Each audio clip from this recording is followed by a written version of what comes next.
மனதிற்குள் அச்சம், மர்மம், திகில், பயம் அனைத்தும் நிறைந்த ஒரு இடம். இரவு நேரத்தில் யாரும் இல்லாத ஒத்தையடி பாதையில் பயணம். காட்டிற்குள் வனாந்தரத்தில் இருக்கும் ஒரு காளியின் கோயில். அந்தரத்தில் பறக்கும் மனிதர். இரவில் கேட்கும் காளியின் சிரிப்பு ஒளி, கொலுசு சத்தம். ஒத்தையடி பாதையில் நம் கண் முன்னே மறைந்த பெண். யார் அவர்? எந்த இடம்? எங்கு உள்ளது? இந்த அமானுஷத்தின் விடை என்ன? இங்கு நிறைந்திருக்கும் மர்மம் என்ன? மனிதர்கள் ரத்தம் உறையும் அளவிற்கு ஏற்படும் பயங்கரம் நிகழ்வு என்ன? பொதுவாக இத்தகைய இடங்களில் ஏதேனும் ஒரு அமானுஷ சக்தி இயங்கிக் கொண்டிருக்கும் என்பதை நாம் கண்டிருக்கிறோம். ஆனால் இங்கு அப்படி நடப்பது என்ன? பௌர்ணமி தினங்களிலும் அமாவாசை தினங்களிலும் நடக்கும் விசேஷ யாகம். மழை வருவதற்கு முன்பு கூட்டம் கூட்டமாக வரும் ஈசல் போல் நாளுக்கு நாள் அதிகரித்து வரும் மக்களின் கூட்டம். அப்படி என்னதான் நடக்கிறது இங்கு? மர்மங்கள் நிறைந்த இப்பகுதியில் யார் ஆட்டி வைக்கிறார்? மக்கள் தேடி வர காரணம் என்ன? ஒவ்வொரு பௌர்ணமிக்கும் அமாவாசைக்கும் இங்கு சிறப்பு யாகம் வளர்க்கப்படுகிறது. ஆம், யாகம் என்றால் எனக்கு ஒரு சம்பவம் ஞாபகத்துக்கு வருகிறது.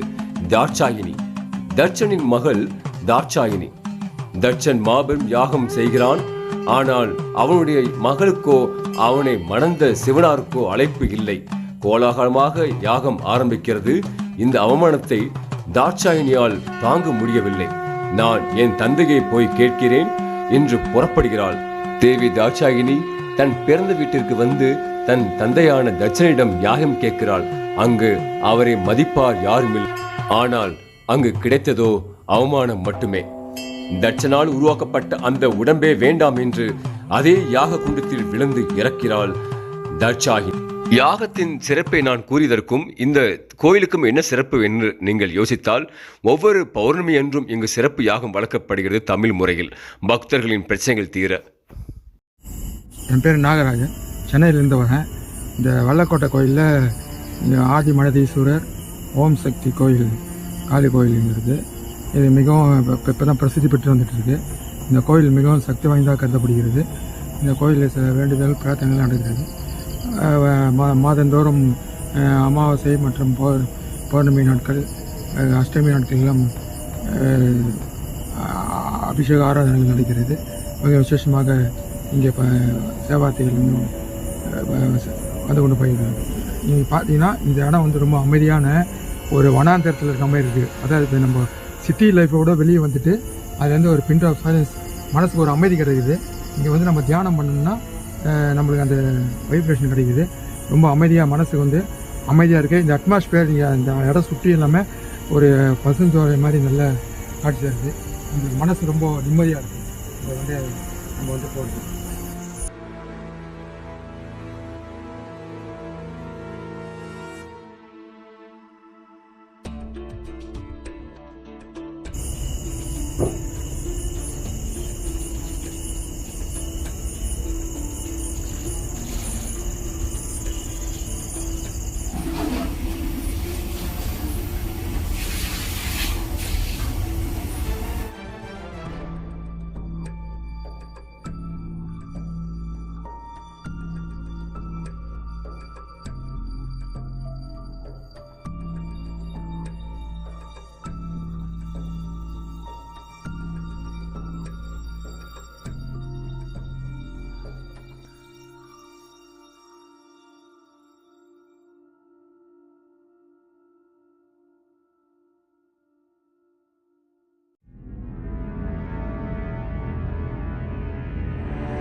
வணக்கம்.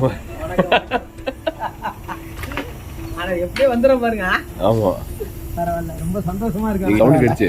ரொம்ப சந்தோஷம், ரொம்ப ரொம்ப மகிமையா இருக்கு. ஐயே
இருக்கும்போது இந்த காரியம் உனக்கு நடக்கல போறவரெல்லாம் உண்மை எது எடுத்தாலும் தடங்களா இருந்து அப்படி காலமாக மாறி உன்னை தூக்கி அமைப்புல இருந்து கடந்த 2 வருஷத்துக்கு மேலையும் உன்னுடைய ஒரு அங்கமும் அப்படியா சொல்லி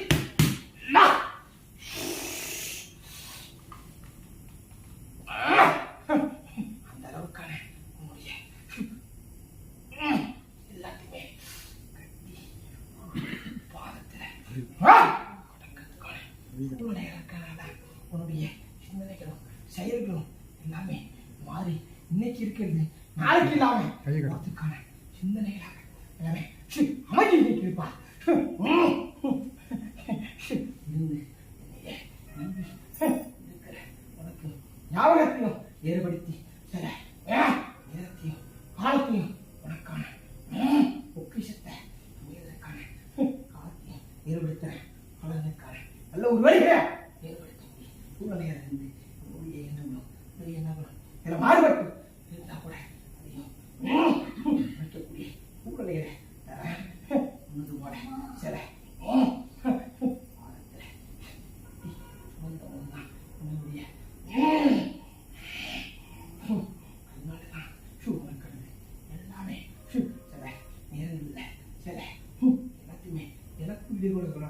ஏற்படுத்தக்கூடியதாக இருந்தது. எல்லாமே செல்வாக்க உயர்ந்து கூட அந்த செல்வாக்களை பயன்படுத்தி உதாரிக்க முடியாத அளவுக்கு உன்ன எண்ணங்களும் குணங்களும் மாறுபடுவதற்கான சூழ்நிலைகளை எல்லாமே அமைச்சு இன்னைக்கு இருப்பது கூட எல்லாமே மழையாக இருந்தது. கருவாகம் கூட இல்லாத அளவுக்கு அதிகம் தேடி எடுக்கக்கூடிய சூழ்நிலைகளாக இருக்கு. கவலையாக எல்லாமே என்னுடைய அற்புத சக்தி உனக்கான ஓங்கி ஒரு பலத்தை கொடுக்கக்கூடிய எண்ணத்தை அமைச்சு காட்ட யாராவது பரிகாரம் பண்ணான்னு மாட்டாங்க இருக்கிறது சொன்னது போலயே சில எல்லாத்தையுமே சுருட்டி சிலருடைய பாதத்தை அமைக்கக்கூடிய சூழ்நிலைகளை எல்லாமே அமைஞ்சிருக்குது. அதனாலதான் பாடல் தடுமாட்டமும் சிக்கலும் எல்லா இடத்துலையுமே நல்லதை செய்தா கூட மூஞ்சில் அடிச்ச மாதிரி சில சூழ்நிலை தாங்க முடியாம கோபம் அதிகமாக அதிலிருந்து உதவி தெளித்து வரக்கூடிய சூழ்நிலையாக எல்லாமே அமைந்திருக்குது. ஒன்றும் கவலைப்பட தேவையில்ல. கவலை போல அதுல சில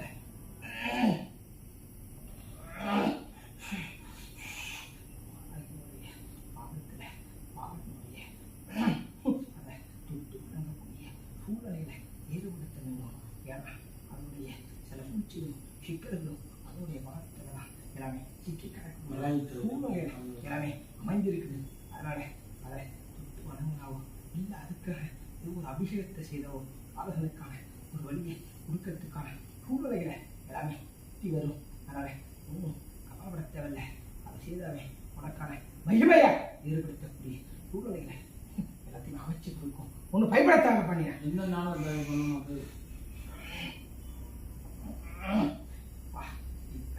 வரக்கூடிய மகிமையா இருக்கும். அதனால தாராளமாக செய்யலாம். கவலைப்படத்தாங்கப்பா. அதில் சில பாலகனுக்கான எல்லா பிடிப்பும் அதனுடைய பாலத்தில் தான் இருக்கு. அதிலேருந்து பாலகன் தொட்டு வணங்கி அதை பூஜை செய்து வரும்போது அதிலேருந்து விடுபடக்கூடிய சூழ்நிலைகளை உருவாக்கும் பாருங்க. எத்தனை வாரம் பண்ணணும்? 3 வாரம் செய்தால் போதும். அந்த 3 வாரத்திலே பாலகனுக்கான ஒரு வழியை ஒரு உற்பத்தியாகி எல்லாமே காட்டக்கூடிய சிந்தனைகளும் எண்ணங்களும் எல்லாமே மாறுபட்டு வரும் பாருங்க.